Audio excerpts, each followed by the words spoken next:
Good evening friends. நம்ம பாத்ரூமில் இந்த மாதிரி ஒரு லைட் மாட்டி வச்சிட்டோன்னா இதை சும்மா ஃபிக்ஸ் பண்ணுற மாதிரி தான் இருக்கும். நமக்கு நைட்டு நல்ல லைட் இருக்கும். நைட்டு ஃபுல்லாக அது போட்டே வச்சிடலாம். இப்போ பாருங்கள், இந்த மாதிரி லைட் தெரியுது இல்லையா? இந்த கண்ணாடி இப்படி குறுக்குறுன்னு இருக்கிற கண்ணாடிங்கிறதுனால ரிஃப்ளெக்ஷன் அந்த மாதிரி தெரியுது. அப்படி இருக்கிறதுனால நமக்கு நைட்டு உள்ள லைட்டு கொஞ்சம் இருந்ததுன்னா போகும்போது நம்ம நல்லா நிம்மதியாக பயமில்லாமல் போகலாம். அதே மாதிரி பாத்ரூமுக்கு வெளியிலேயே நீங்கள் சுவிட்ச் வச்சிங்கன்னா அது நீங்கள் ராத்திரி போகும்போது இங்கே ஆன் பண்ணிட்டீங்கன்னா உள்ள லைட் எரியும்.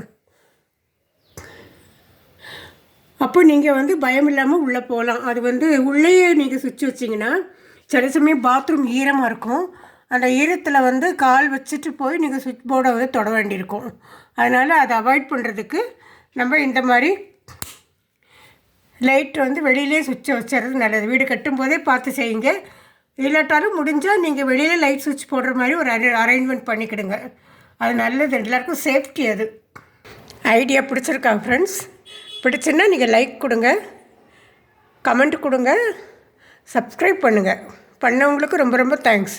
பண்ணாதவங்க இதை பார்க்குறீங்கன்னா என்னுடைய போஸ்டிங்கெல்லாம் பிடிச்சதுன்னா நீங்கள் சப்ஸ்கிரைப் பண்ணி விடுங்க. ரொம்ப ரொம்ப தேங்க்ஸ்.